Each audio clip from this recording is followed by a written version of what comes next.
Cohan, why should anybody stay on this episode to hear what you have to say for the next hour? Okay, that's awesome. Just throw me straight in there. I think it depends on where you are. I think if you're a consultant or a business owner, or you want to think about your strategy or go to market, you don't really understand the landscape you're in around alliances and partnerships and growth, and some of the mishaps that can be made, definitely stay tuned in. Stop what you're doing, take a step back, and think about why you're doing it.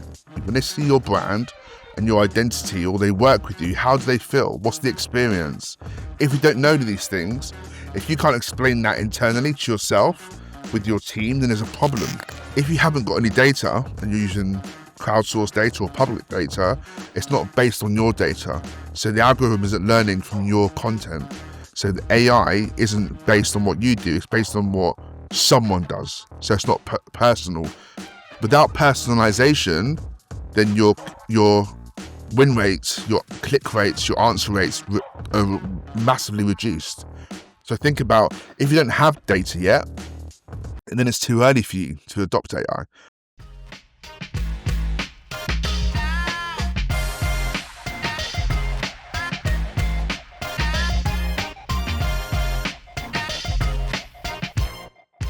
Hello, guys and girls, ladies and gentlemen. Today I have Cohan Daley, and I'm going to jump right into the episode. Cohan, why should anybody stay on this episode to hear what you have to say for the next hour?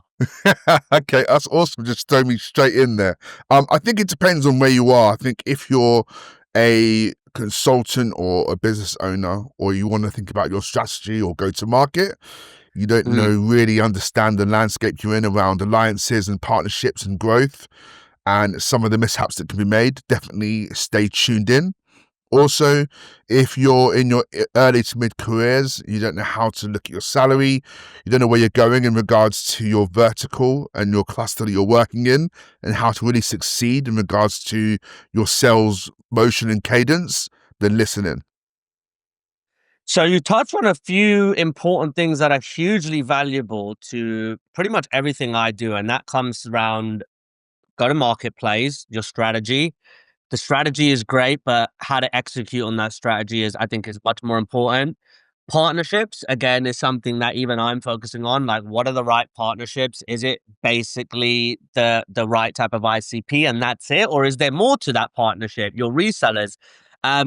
If you were to touch on one item in each of those three areas, just to start, GTM, partnerships and resellers, what is the one most important thing to focus on when addressing either of those three areas? So for GTM, what's the most important item to address in doing GTM well? Yeah, I think in all of those areas, whether it's go to market, whether it's your partnerships or growth, there's one thing that always seems to come up, that is always missed, and that's actually stop what you're doing, take a step back, and think about why you're doing it. So I'm not talking about your ICP or your logo or even your idea. It's about why you're doing this. What do you want people to feel and understand and interpret when they see you? When they see your brand and your identity, or they work with you, how do they feel? What's the experience? If you don't know these things, once you deliver your go-to-market, or you want to bring on partners or alliances, they have to know your why. They have to know what you do and how you do it. If you can't explain that internally to yourself with your team, then there's a problem. So what I found is, let's strip things back. Let's go back to, okay, yes, you have a product, or you have an idea, or you have a solution. What does that solution do for who and how and why? And how is it different from everyone else in the market? Once you know these core, I would say, concepts, then you can think about your go-to-market. Then you can think about who to partner and align to, because then they will have the same understanding, the same core beliefs, the same strategy as you that you can align to. Otherwise, how do you know who to partner with? And that's when it gets clunky. You're partnering with the wrong people. It can be competitive. It might not be the right synergy, the right fit. And then you realize after a quarter or two that's not working, then H1's done. Then you're in H2. Then you're planning for Q1. The year's done, right? The revenue's over. And that applies whether you're CEO, CRO, or if you're an AE, because your forecasting is to the same board, it's in different positions. One is on the grind, you're in the weeds and you really know that client and you're giving genuine numbers, or you're not because of the pressure that comes down from the board that you don't understand, or you are the board and you're giving these false numbers to indicate where the company's going, and then it's not going to fall in. So it's the same problem at different ends of the stick. I like how you put that. And I think one thing that makes this conversation very valuable for those who are listening is that keyword differentiation. And let's say, even for me right now, I have worked with, let's say, a handful of companies that are in collections, Mm-hmm. and they deliver voice AI agents, Mm-hmm. right? And we've heard it all from even the beginning of like 2 years ago. It started off like, I'm going to have an SDR that's going to be able to book meetings for me. Mm. And that hasn't really happened too well because it's legal to do that, right? And then I moved into two areas in my past 2-3 years, which is, it just happened to be voice AI in collections. Something that the reason I know collections so well is because I have like thousands and thousands of amounts of money that is trying to be collected from me. Because when you start a business, you know how it goes. There's Yeah. nothing I'm ashamed of. When you start a business, Mm. you have to prioritize your business Mm. and your home, and then like Mm. the electric bill. It's like, Mm. do I want to live without water or a few lights for a few days? You have to do that. It's a But balancing act. but what I want to ask you is this then. Let's say for the groups of companies that are delivering voice AI to Mm. their customers, all of them are, it's a good voice, hallucination, latency, scalable Mm. product. It all sounds the same. So how would you advise Mm. a voice AI company to differentiate themselves in Gosh, such a flooded it market? is flooded market, but I think initially you don't have to have a pure math degree to understand how the algorithms work and how long language processing works and how you have to do the right prompts to get the best out of that command, and that your data is king. Your infrastructure in regards to your latency and your Wi-Fi and your cadence is key as well. So you need to break it down again, go back. So think about what you're doing before and look at the white space, and then look what's possible. I'd always start with a sample size, start with someone internally that gets it, that's a bit techie, that can understand the process. Start with someone Mm, small, start looking at small wins, and then build out. Don't just swap out your whole entire team for AI. It doesn't work that way. And yep. also, the company that you work with, if you haven't got any data and you're using crowdsourced data or public data, it's not based on your data. So the algorithm isn't learning from your content. So the AI isn't based on what you do, it's based on what someone does. So it's not personal. Without personalization, then your win rates, your click rates, your answer rates are massively reduced. So think about, if you don't have data yet, and then it's too early for you to adopt AI. You're just jumping on the bandwagon of something that doesn't work. Without the data, there's nothing that it's learning from. It's using publicly sourced data, which could be any data. It doesn't work. Yep. Yep. So if Yep. you're not in the mid-market or enterprise and you're a small SMB organization, you have no data yet, you shouldn't be even having the conversation. Most people aren't honest about this, It's about having the conversation saying, look, where am I based on my data set? Where am I on my Mm, incumbent stack? Can I even have that type of loading on my system?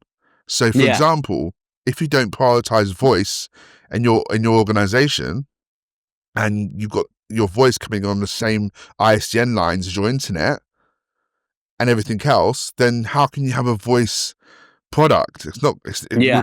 without QoS, which is quality of service, which is fixed onto your ISDN lines. Then it sounds like this when you talk.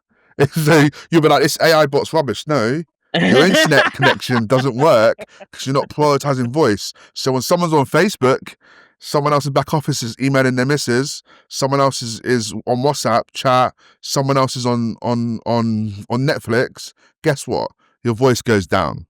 And that means Yeah. your customers can't speak to an agent, they can't go through Q&A, and so on and so on and so forth. So I learned back in the day when I was ripping out contact centers, and we were going basically from on-prem to cloud back then, and we were doing some AI stuff, some really cool stuff about time to call, who to call, based on their persona, their job title, based on where they are in the world, based on the weather, if they're likely to more to answer.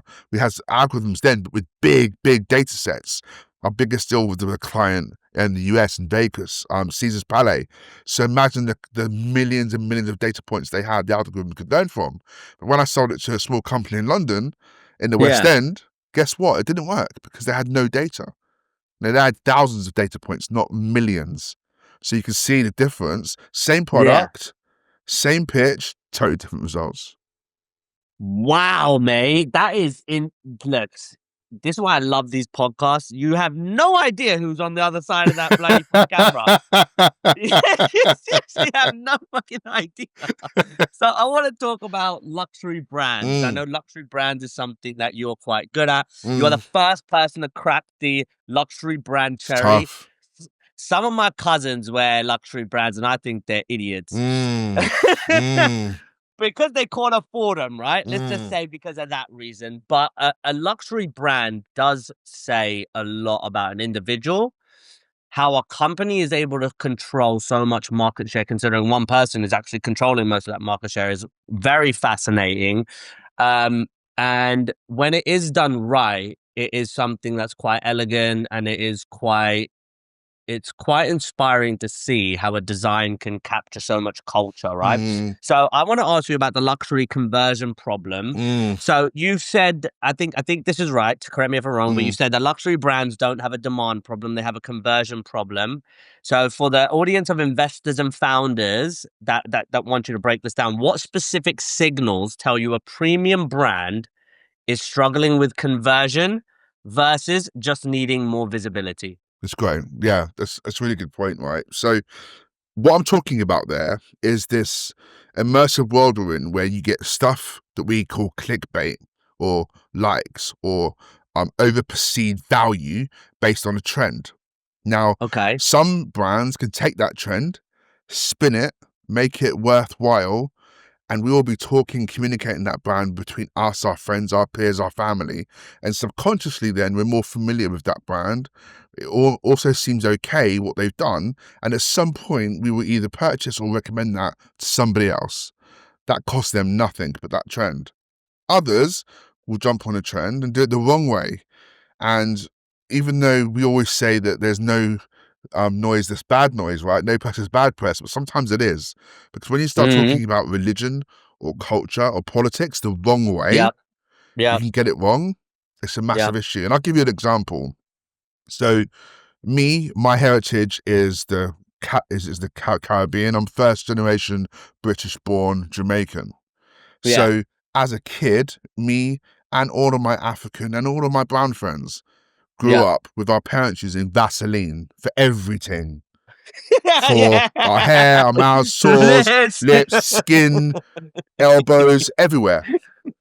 And as an advert that we can Google, and Google it now if you're listening, and Google the latest Vaseline ad has a black child that is like screwing their face up because their mother or grandmother is like pulling their face apart with a big tub of Vaseline, and that's it. Yeah.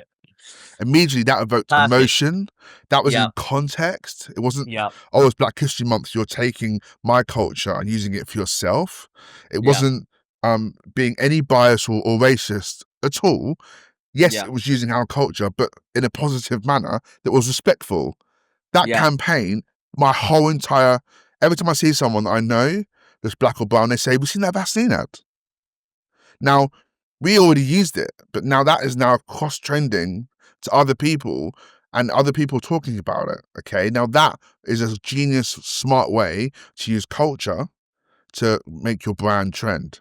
Now, and the other opposite example of that is when a chef, we all know who this is, and I'm not going to say his name, but he wanted to try and be more cultural in what he did. So he made up something called jerk rice. Now, there's no such thing as jerk rice, okay? But he was trying to be cultural. He was trying to actually be positive, but did it in the Yeah. totally wrong way. He didn't get a consultant in. He didn't ask someone from that culture what is wrong or right or appropriate, and that Yeah. then deemed into the cultural appropriation world, where you're taking something that isn't yours, you're using it in the wrong way, and he offended Yeah. everyone. Now his restaurant chain went down after this ad. His restaurant chain went down. He's still doing okay, but his restaurants are all closed. So that was a powerful moment where he done something innocently and it went wrong. So they're two brilliant examples. And you can look up after, or if you're listening now, you can look up Chuck Rice, see the chef that did it. And he's actually a lovely guy, but he had the wrong intent. So it shows you where it can go wrong or it can go really right. Wow. Wow. All right. So I want to talk about how people are buying today, Yeah. even versus 10, 20 years ago. I remember when I first bought, I lived in America for a long period of my life. I remember going Mm, to Macy's Furniture and buying my first, well, I didn't buy it. My parents bought I it. love Macy's. And it was the baddest, most amazing Mm. mattress I ever had in my life. It was like 15 inches thick, bro. I was a 12-year-old with a huge, like, amazing mattress. Yeah.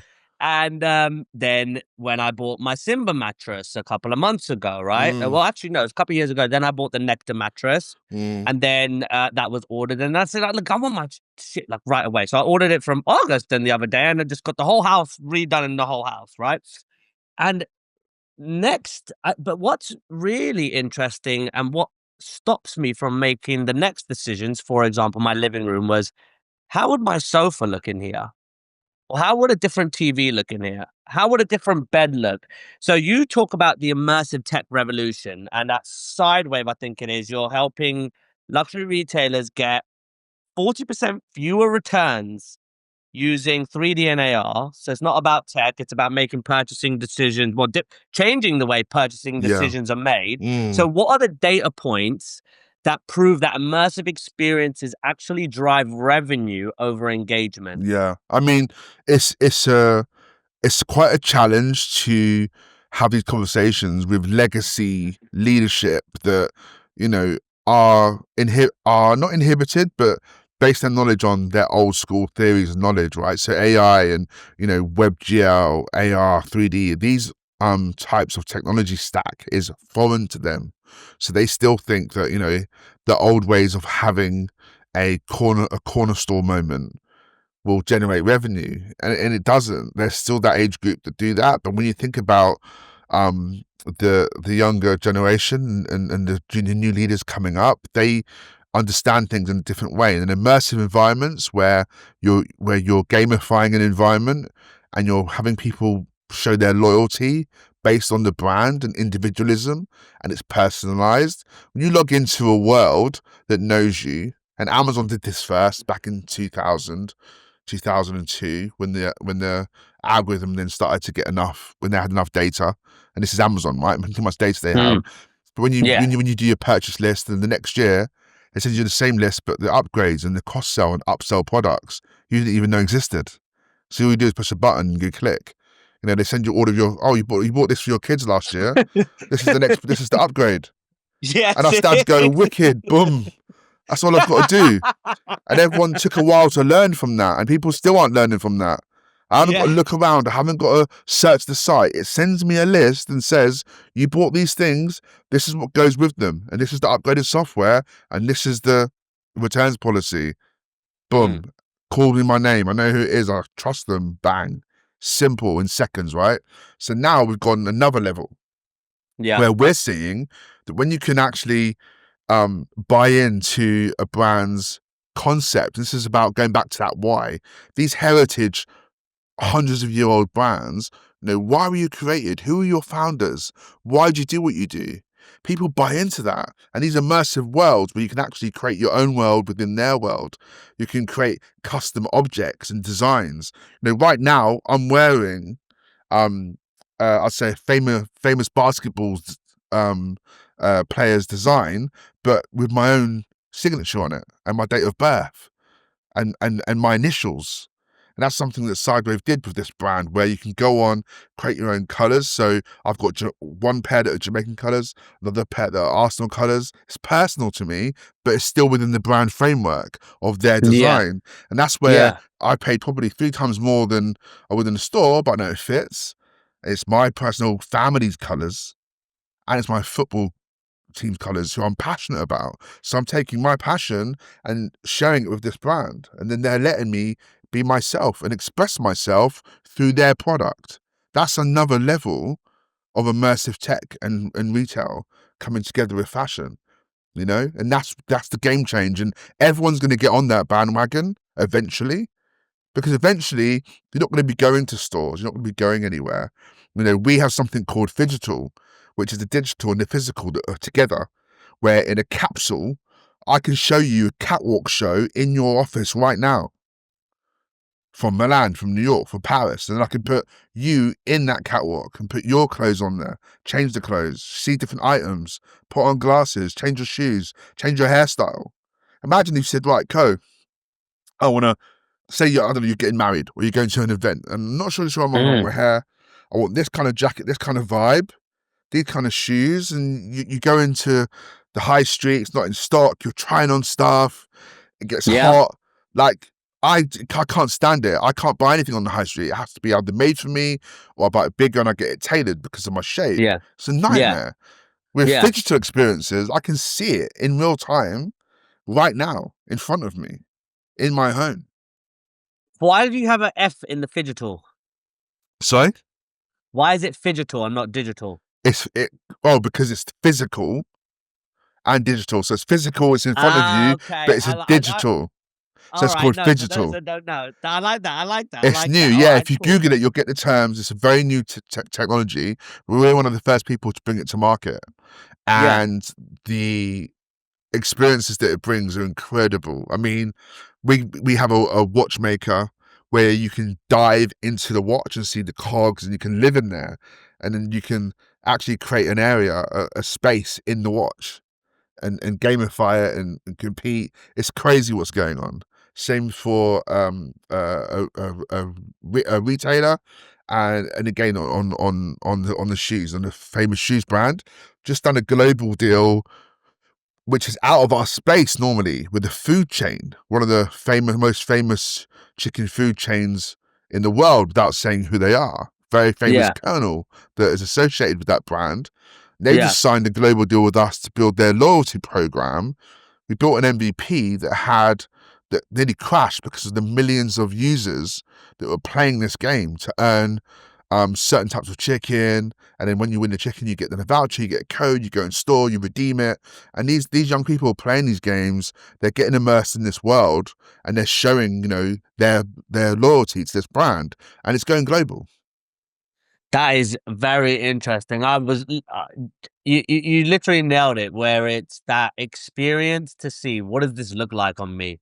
Even for myself, one thing that's really hard for me is I have very wide shoulders Mm, and a wide chest, and then like I'm not exactly skinny on my waist, so I don't fit mm, like the slim fit or the right, muscle fit. Like exactly. I do have to have the same because I have like I got my love handle still. Mm, I like it, but it's so my shirts are different. I can't go mm, to like Zara and wear Zara clothes. mm, It's one way. H&M, I can't do it in that. mm, I did one brand, I forgot what it was called, but they do like tailored. They pick from like fairly good brands, but they'll ask you a number of questions, what your color palette is, mm, what kind of design you like, and then they'll ship your product, which has like tops, t-shirts, shoes, mm, jeans, like an assortment, and mm. that really fit well.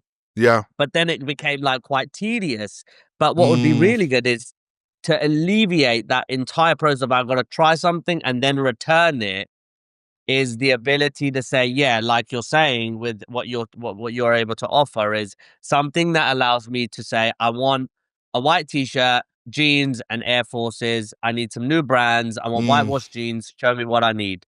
right, And then it says it, and then I assume that right. you'd be able to say, all right, walk Yeah, on stage so I can see what that looks like. yeah, That's amazing. yeah. So And in imagine order to then, push that, sorry to go on, no, interrupt go, you. go, go, go. On. And we're talking about from an individual perspective. Imagine if we wanted to create a whole a design for a whole wedding, or we wanted to do, if it's B2B, we wanted to build an actual concept, or wanted to look at what a car would look like outside our home in our drive, what it looks like inside.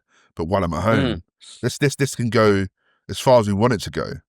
Not just about clothes. This could be, for example, right? Airlines lost nearly 60% of their revenue they normally make year to date over COVID, right? When you're thinking about where you sit and you look at an airline's website and you see those little squares, you don't know what it's like to sit in that seat. If you've never flown on the airline, you don't know what it's like to sit in that seat. You don't know what you can see or can't see, how it feels. Imagine if you could put someone in that seat. Imagine if you could show them what an upgrade looks like and feels like, and they sit and they look around and they can see the aircraft and where and how it feels. They're going to exponentially sell more, because people are going to know before they get there what it's I'll like. never buy EasyJet again from that purchase. Absolutely EasyJet, Ryanair, mate. Yeah. I do Morocco. My wife is Moroccan, so I do a lot of trips to Morocco. And in the beginning, it was EasyJet because it was a £20 ticket, Yeah, and then just going straight there.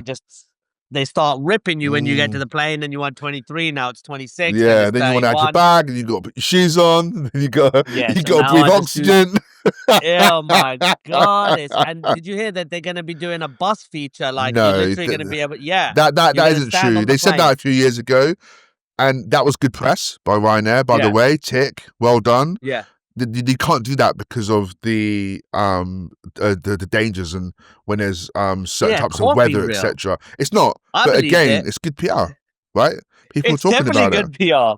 It's definitely good PR. So I want to talk to you about the CRO advantage, something I think you mentioned. So as a fractional CRO, I adopt that position too, in terms of patterns and having those patterns across multiple brands. What do you think are the two signals, the conversion signals, that separate high performing luxury brands from those that struggle, regardless of budget? That's interesting. What I would say is your forecasting is integral to that. So whether it's your stock, your rotation, how you hold stock, or whatever it is you're selling, if you over forecast, then you're always going to be in deficit, because your numbers are never going to make up. So you'll be chasing. If in Q1 you over forecast, and in Q2 you think, well, I'll make it up. Q2 you don't. Then it's just a vicious circle and domino effect. We go into Q3, you're still behind from Q1. Then what do? So you think, well, we'll reduce costs, or we'll do bundles, put stuff together that shouldn't go together. Then your gross profit margin gets smaller, your revenue in Q4 increases, and it looks like you've done well.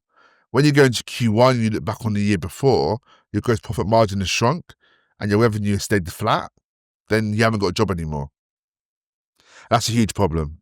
It's a very huge problem. So on that topic, how do I absolutely despise it where revenue leaders or leaders that hold a number overshoot their forecast like by 10, 20x. Yeah. What's your opinion to those that are in the, like, so let's be careful, because you can be the person in the team that's listening to that optimistic founder. That could be one role here.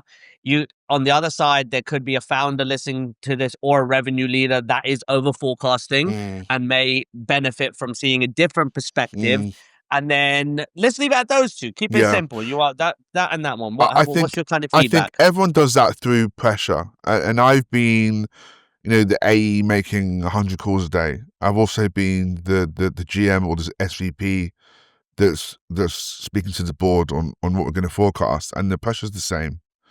And unfortunately, we don't live in a culture where we can actually say, you know what, we're going to miss this month or this quarter, but these are the actions I'm going to take to justify that.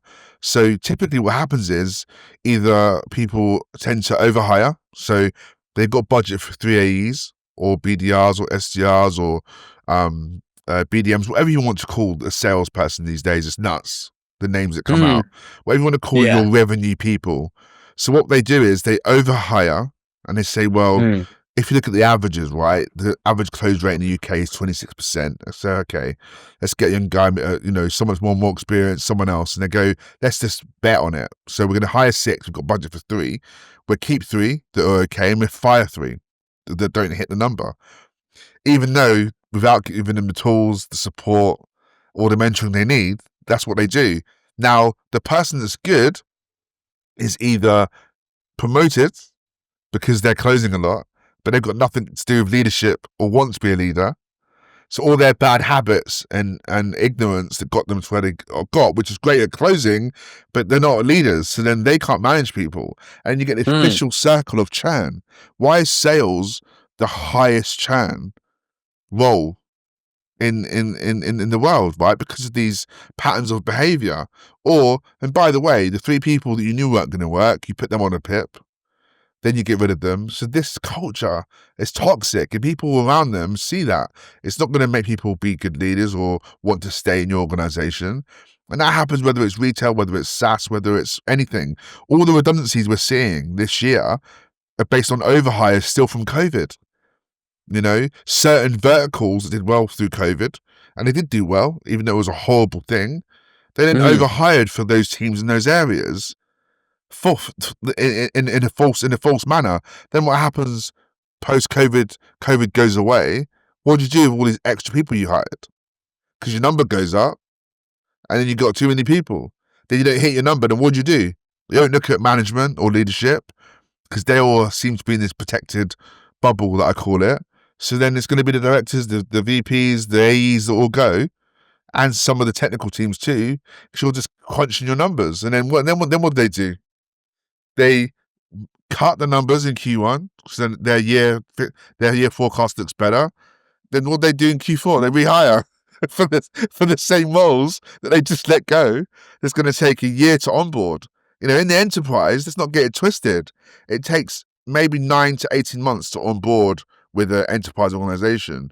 So these people on their CV when they're there a year and they've closed nothing, unless you've got a client you already had that you've brought on that's going to close, you haven't closed anything because you're building, you're evangelizing, you're networking, you're building alliances, partnerships, etc. You're not closing anything. It doesn't work that way. So, when we see these CVs, we know it's BS, but this is a behavior that comes from the top down. This toxic behavior that is part of a sales culture that needs to change. So let me ask you a question then. There are some people that watch this because they are seeing sales as an avenue or a vehicle to get them closer to exponential success, exponential reward. Sales, I believe, is I don't think that there is any other profession in the world where you can start with 0 experience and very, very quickly become, let's just say you can increase your earnings exponentially, and then you can have one event happen very early in your career, and that will change your whole life. Nothing else does that. A doctor, you have to No. go through a friggin' 4 to 8 years. A Yeah. fucking lawyer, you have to do the Yeah. same kind of thing, right? Yeah. So it's very hard to kind of decipher then, is this an area or an avenue I want to explore? And the reason why I want to ask this is, what do you say to those that then maybe wanting to get into enterprise sales? I always advise people, look, if you want to see restaurant owners or people who work at restaurants or even at the shops, they're like, Shane, what do you do? And I'm in software sales. I run an agency that fucking covers software sales. And I say, get into enterprise sales, get into that, because if you want to really achieve like 100 to 300 kind of $1,000 salaries with bonuses, it's hard work, but there is a 5 to 10 year kind of journey you'll go through, and you will recognize that, and you can kind of change it if you're in your 20s or 30s, even your 40s. So what do you say to those? Like, what should they kind of expect when they're getting into territories or that environment where it is so volatile? You can be fired for something outside your control. Yeah. What's your advice to those? It's real tough, and I think there's a lot of luck involved. I think having a mentor, having someone that can guide you, that's very senior in the landscape you want to get into, will protect you and will help you. Because when you get made redundant or someone takes your pipeline, someone gives you a false role to take you from the market, which happens a lot. People aren't paying you what you should be paid based on your experience and your role and your age. They're paying you on what you were last paid and putting on 10%, which everyone thinks somehow is appropriate when it isn't. Without that mentor, that old school guy or girl that's been doing it for Yeah. years, you're going to get Yeah. lost and you're going to get punished. You might be lucky. You might be able to swim through it, but it's like swimming against the tide. If I'm It honest is. with you, and everyone blames sales for everything, even though we keep the lights on. And yeah, listen, I've earned those types of money that you spoke about, and I've earned nothing at all, and worked a year pro bono giving back, and I wasn't any more happy with that money, if I'm honest with you. And I made other people more money. So it's a tough grind, but I love it. I love what I do. I love sales. I've been doing it for 30 years, but I actually wouldn't say that it's the right thing to do. I would say that it fluctuates so quickly and it's up and down. I know people that are wealthy doing core, either construction or engineering, science, and they don't get bonuses and they don't get to drive the fast cars, but they have an incremental continuous income that eventually, with their pension contributions and their lifestyle, they'll be more wealthy than the guy that earns this spike of money and then has nothing for years, or has a spike of money and then made redundant, or invests it wrong. It's a type of personality, and you can't be risk aversive to do it. So we take a lot of risks and punts with our deals, and sometimes it works out, sometimes it don't. And our personalities are like, okay, well, I'll earn it again. But some people That is don't. it. Is it? It's just like you Some had to be people crazy. they don't have that personality type, right? And it can cause depression, it can cause stress, Mm-hmm. and not to be morbid. You think about the highest rate of suicide is with men. It's with Yep. men under 25. So me personally, if I'm someone that has any mental health challenges, I'm not a confident person, stay the hell away from sales. That's very true. Or face it head on and work with somebody who can help you kind of Only get if, like. only if you're strong enough to. It's not for everyone. All Otherwise, right, so if it was that I'm easy, interested in everyone having would this do it. debate. I'm interested in having this debate. All right, so let me ask. So there was a time in my life, okay, where let's put it this way: there was a time in my life I was heavily addicted to opiates. There was a time in my life where I was heavily addicted to heroin.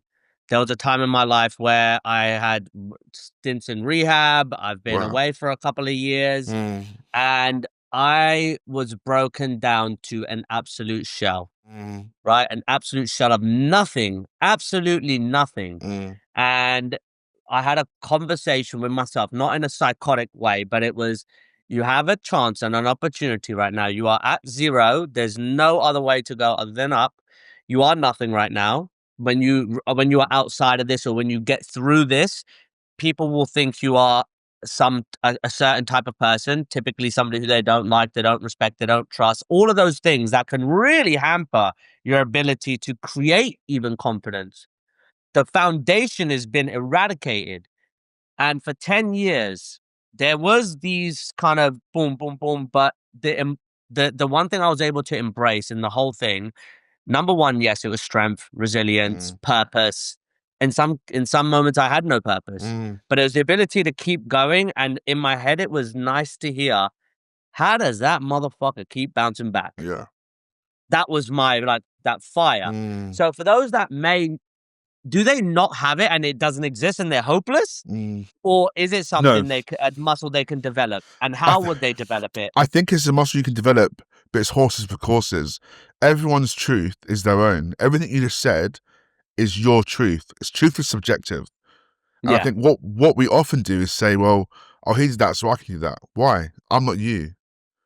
I'm not in your Mhm, shoes, and you haven't been through what you've been through. You haven't been through. I've been through, and mhm. I, for God, would never ask anyone to go through what I've been through in my life. Yeah, I never would. It would break most people, and yeah, it does condition you to have that fight or flight where you've gone through it because you've been in the lowest of the lowest. Some yeah, people have not been to that low yet, so they can't have that fire. They haven't got that drive yet because they haven't got to that low point. And yeah. I'm like, don't get there. You don't have to get to that low point to do that. You Some don't. That's people, a good point. Yep. and happiness is something we can't measure. There's no measurement of happiness. There's a continuum, and some people are there, some people are there, and we all, I think, through life and culturally think, well, house, dog, wife, cat, dog, Mrs. Car.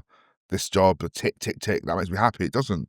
Look at all these athletes that we see now, from Tyson Fury to footballers, that gets to this point and it plateaus and they go, but I'm still not happy. Like, what else is there apart from this thing I'm chasing? And I had that in my life where I was chasing these roles, chasing this money, and I got lost in it and thought, wow, that's not what I thought. I'm not happy. Why aren't I happy? I've got all of this stuff.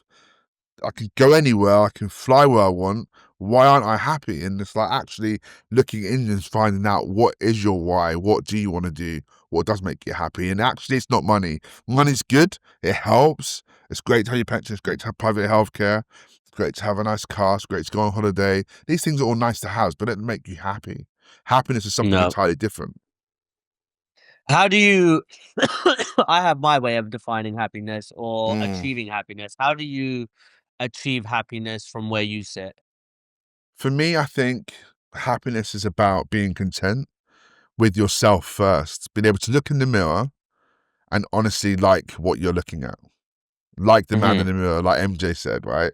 A lot of people don't know mhm, how to do that and can't do that and they would be scared to do that. And I mean that, mhm. warts and all, right? So the good, the bad, the ugly, the negativity, the biases, everything about you, love and own it. And then you can then express and be as best you can be. That to me is happiness, being in that confident place where you know who you are and you can then do good and be the best person you can. Because without that, the handbrake's on. You don't even, if you're not being honest with yourself, how can you be honest with anyone else? I honestly believe that if you're not in that place where you have that self-love, where you can look after yourself, how can you look after anyone else? It's very true, it's very true. I was taught it was one of my coaches, one of my best, most inspiring coaches. He was, multiple times CEO. I paid the most money I've ever paid to him for coaching, and he Mm, taught me, "All right, Shane, what do you want? Let's mm, cover that first." I said, "I want $100 million business." He goes, "All right, let's walk through that. I'm going to show you how what $100 million mm, business looks like." And it then started to branch out how many people are involved, how many mm, headaches come involved, how much mm, legal is involved, how much compliance is involved, how much like everything that comes with it. And I was like, oh my God. And he's like, let's see, what is it that you actually want? And mm, the novelty kind of attributes came up, the materialistic things mm, came up. And he's like, to be honest, you can have all these things. You can have your supercar, you can have Lamborghini, a Ferrari, mm, whatever. You can have $1 million house. You can have all these mm, things, and you need about 300K. mm. You don't need $100 million business, No, there's credit. right? And then it became a question of, okay, so let's look at this then. Let's say you had $1 million in income. Is it okay that, what if you had 900? And then you kind of tweak that. All right, what if it was eight? What if it was seven? What if it was six? And then you quite quickly see, like, the idea behind that exercise and activity is to extract certain pieces of information that let you discover, I want reputation, I want prestige, I want admiration, I want recognition, I want respect, I Exactly. want, So the money side has gone away, right? It's about your why. ex- What yeah, actually exactly. internally makes you feel like the person you want to be. The money comes, Absolutely. right? That's like an output when you know what you're doing. That comes. You haven't got a hustle for that. The hustle bit is understanding and identifying where you're actually at and who you are and where you want to be. Absolutely. Absolutely. So wrap up on this. I always ask, what if you were able to go back 20 years to the person you were and have a conversation with them, like today, Mm, what piece of advice would you give to that person in terms of how to be successful in 2026? wow. I think it's interesting. The best advice I ever give is never listen to any advice. Now, don't get me That's wrong. very true. I'm a business coach and I'm an advisor and I have, Mhm, over 100 mentees. mhm. However, when you know in your heart of hearts and you're passionate about something, never digress from that. Because when you have a passion for something, nothing is hard work. It's not even work. You just love what you do. You get Yep, up with a spring in your step. You walk, agreed. run. You would sprint to get to it. Nothing is hardship, and then it's easier. And then when people see your passion, they relate to it and they want some of it, and they can relate and they want to be around you because you love what you do. So what I would say is, if I could go back and speak to me as a child with all the passions and how determined I was, and I got deterred, whether it was not having the money at the time or whether I was in a situation where it was racism that was involved, or whether I didn't have a mentor, or I blamed other people that I couldn't do it, and not looked at myself because I didn't have the emotional intelligence to realize it was me, and I would deter. I've got a career that's over 30 years in every vertical, selling everything from paper to cloud to pens. It's all over the place, even though it's all selling, because I Hmm. do something, get good at it, give up on myself, do something, get good at it, give up on myself, because I was all over the show. So if I could go back, it would be that thing that burns in your belly that you love to do. Never stop doing it, and it may not work out. That's okay. Have a plan B, but that will keep you action when you think about your why and your happiness as a man or a woman. That's what gets you there, in my opinion. I'll dig one step deeper and then we wrap it up. So, but so if you imagine yourself now, you're 18. So for me, when I was 18, Mm. I was thinking about how do I be, I wanted to get, at 18, I wanted 22-inch rims. I Yeah. lived in America. I wanted a hot Spanish girlfriend. What else did I want? I wanted to be a trader. Mm-hmm. And I didn't know what I wanted. I was Mm. so stupid, right? I was buying Dean Grazioso courses Mm. back then. This is Mm. back in like 2003, 2004. If anybody knows who that is, that's like an old ass Yeah. dude. Yeah. Um, you don't know what you want at 18. So No. how do you help somebody discover a little bit? We're not gonna say you're gonna get the answer, but let's say how do No. you start cracking the code Because to knowing there what you are want? things at that age that you love to do. Subconsciously, maybe it could be reading, could be sports, it could be journalism, whatever it is. That's your career. That's what no one tells you. No one tells you what you love is what you do. No one says, "Oh wow, you're into journalism. You love reading. You love going to media. Then be a sports scientist." Or if you love football, doesn't mean you're a football fan. If you're obsessed with football, work in football. Do you Yeah, want to be a it's football very true. agent? Do you want to be a groundsman? Do you want to be the man that do you want to the sports center or advertising, media? There's a million jobs in football that pay It's really very good true. money, and you love what you do. Don't just go to the stadium every week and watch. If you're that passionate, make it your job.